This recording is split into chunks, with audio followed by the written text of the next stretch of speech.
Hey guys, this is Onisha Biggs of PharmacyTechLessons.com, and this is another episode of the ExCPT show.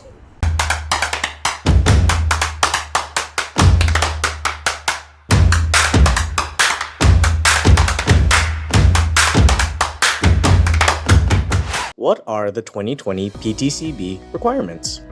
Alright, so this is a wonderful question about the PTCB requirements for 2020. Alright, so I'm just going to make this short, sweet, simple, and to the point, okay? Basically, in a nutshell, there are two things that you have to have established. One or the other. You choose, okay? So you either need to have 500 plus hours working in a pharmacy, okay? Or you need to go through a PTCB recognized program, okay? Those are the two requirements, either or if you want to do both, that's just up to you, okay?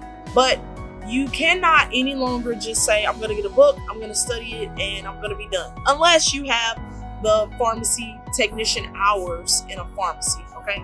Of at least 500, all right? So just in simple terms, that's that. Those are the requirements.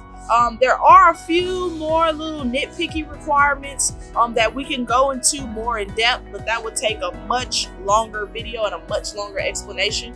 But those are two key things that you need to know as far as the PTCB exam in 2020 and the requirements going forward for you to become a certified technician. All right, so you guys have a wonderful day. I'm actually about to eat. Take care. This has been Onisha Biggs of PharmacyTechLessons.com. Have a great day. Bye-bye.